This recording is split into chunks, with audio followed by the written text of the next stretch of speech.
Worms. Sure.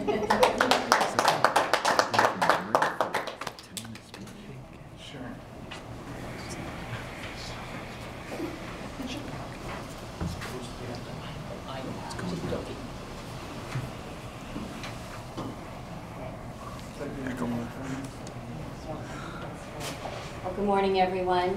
Fellow Toastmasters, welcome guests. I'm pretty excited this morning. Most of you that have been around a while know I'm kind of a Mother Earth, kind of. And so I'm really excited this morning to introduce you to my worms. These guys have been living with us for about 18 months now. And I know I did a little presentation on worm composting about 18 months ago when we got this, but I don't think I had my worms at the time. So I'm giving you an update on this, and I'm pretty psyched about it. Now some of you are probably kind of like, ew, there's worms in the room right now, that's pretty gross. But I'll tell you, these guys are some of the best pets. They're the easiest, quietest, and best pets you could possibly have. Unlike my cats, I've got 2 cats, who basically all they do is eat and sleep and create a lot of stuff that ends up adding to our garbage. These guys eat and reproduce and create a lot of stuff that I want. That stuff's called worm casts. It's worm poop, basically, but it's worm casts and a whole lot more. And so today what I'm going to show you is not only why in the world would somebody ever want to do something like this, but I'm going to show you the how I've done this and kind of the result of it over these last 18 months. I'm excited. So I'm going to tell you why, and I'm not going to spend a whole lot of time on that because I want to spend a little bit more time on the how, and I may go over for that. So why would somebody want to do this? 2 reasons. One is it's great for the environment, and 2, it's really good for your garden. As far as the environmental impact, the average family of 4 goes through or throws out about 30 pounds of compostable material every single week. That's stuff like food scraps, paper, egg cartons, eggshell, things like that. They go into the garbage and go to the landfill. But even though they're compostable, they will not decompose in the landfill. Our landfills are too airtight and they don't get sunlight. It'll never decompose. So over a year, that's about 1,500 pounds of stuff that ends up in the landfill per family. So it's good for the environment because what worms can do is take that same stuff, the food and the newspaper and the junk mail, eat it up and create something that actually not doesn't go to the landfill, but actually reuse our soil. So it's good for it's kind of that circle of life. I think that's pretty cool. So that's one reason we would do it. The second ties in with that is it's great for our garden. What this creates is some really amazing stuff. Most of you are familiar with this, Miracle-Gro. Miracle-Gro, first of all, doesn't look very natural. I don't find this color too much in nature, but it's good. It fertilizes the plants, but that's all that Miracle-Gro does. This stuff is like Miracle-Gro on hormones. It's pretty cool because it fertilizes the plants. It's a natural fertilizer for the plants, but it also helps to re-nourish the soil. What comes out of here has all the potassium, nitrogen, phosphorus, all that stuff that helps to nourish the plants, but it also helps to aerate the soil and conditions the soil. It's got all kinds of nutrients and minerals and microorganisms that help to basically renew the soil again. So it's great for that. As most of us know, our topsoil has been completely depleted and we really need to be adding more nutrients back. So worm compost can help with that. It also helps to hold in moisture. It's good for moisture retention. But one of the things I found most intriguing about worm compost is how it helps to help protect our plants from pests and disease. Because it's in the worm compost and in this, it's like a whole microbial zoo, basically. There's all kinds of microorganisms in there, and it's good bacteria. It's kind of like how the good bacteria that we need for our gut to bring balance to our gut. It's kind of what happens in here, and when you put that into the plant material or into the soil and fertilize our plants with it, it helps to balance that, and it actually protects our plants from pests and diseases. In fact, there are wineries now that are using worm compost specifically for that purpose, and they've completely, almost eliminated I think it's the powdery mildew that really plagues wineries. I can get into that in another speech, but I thought that was pretty cool. So now I want to get into the how of how you do this. 18 months ago, I got this whole setup. This is called a vertical composter. There's a lot of different ways you can do it. Some people just get a big Rubbermaid bucket, throw the worms in, and throw everything else in, and then they just kind of scoop stuff out as it's ready. This is really cool because this is kind of the working bit. I recycle this like it probably takes about 4 months to get to the bottom here, and what I pulled out of this bottom one, actually this is empty this morning.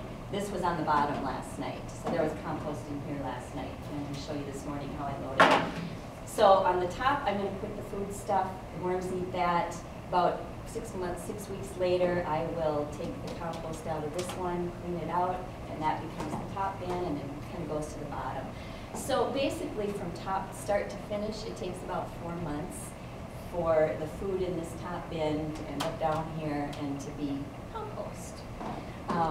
I can show you the end result. Sorry, I was going to compare the Miracle-Gro. This is the result. It's just fresh, clean smelling. I can even pass it around. It just smells, it's fresh. And that's composted food, garbage. It's just the stuff that we throw out.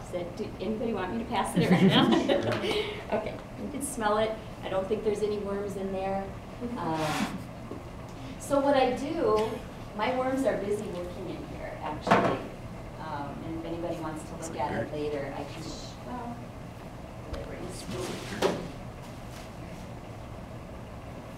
so this was the top bin yesterday. And, oh yeah, they're busy working in here. And there's just, I started with a pound of worms. Worms also reproduce very quickly. They can double the human population every month, given the right environment, but in a closed environment like this, they kind of self-limit. But I probably have about 5 pounds of worms now. And they're very busy. When they're wiggling around, I know they're happy. So, happy cats too, I like that. So the way that we do it, it's super easy. This does not take much time at all. I have this little thing that I keep under the counter, and we just throw our food in here. So we eat a lot of pineapple, so I've got more pineapple scraps in here. So there's some pineapple, there's some carrots, there's a rotten strawberry. And I just stick that in there. That's how I started. And then I will throw on top of that just some moist shredded newspaper. And the carbon in the newspaper actually helps to absorb any odor. This is never smelled, ever.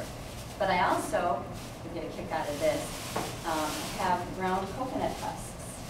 There's a whole lot more from coconut than just coconut oil. That's called coir, but you can buy these coconut stuff, and it's just shredded coconut husks, which they break down really nice. So I throw that in. That's bedding. They like it moist, kind of like a moist sponge. Throw that in there. I throw a moist newspaper on top like this, cover it up, let them go to work. And from today, it'll take about 4 months before that will become the finished compost that you're passing around today. So that's basically what it is. It's totally fun. I totally enjoy it. I go down there and peek at my worms almost every single day just to see what they're doing and see how much they've eaten. And it's really fun to see, you know, you do a pineapple thing, 2 days later it's gone. Are you going to ask a question? Yeah, do you put worms in that top piece then too? Or no, they will actually, there's holes in the bottom of this, and so they just go from bin to bin. And so as that degrades, then it becomes food for the worms below. They'll come up. They will start to rise up because there's so many worms, to lessen the population in each bin, they'll just kind of rise up, and they're small enough they can get through the... Oh, the holes are, yeah. Oh, the holes are pretty good size. They're pretty good size. And so they just rise up and start working in this bin, and so I never have to do anything. So within a week, they'll begin, there will be worms up in this bin kind of working it, and the pineapple will be gone, and so it's pretty cool how that works. So basically, I'm way out of time, I know. This has actually become a big business. Not only are people doing this in their basements and whatever, but there are big businesses starting to do this. I know around the world there are several countries that are actually involved, have some things doing it, but there's a big business out in New York called Warm Power. And they do this huge, they have a huge facility, and they furnish the end product to golf courses, high-end greenhouses, wineries, as I said before. I started this whole thing just out of curiosity. Like I said, I'm kind of a Mother Earth. I was really curious to see how we could take stuff that we don't ordinarily go to the dump and bring it, throw it, put it back into the earth to renew the earth. And I feel really good about this. We are sending less stuff to the landfill.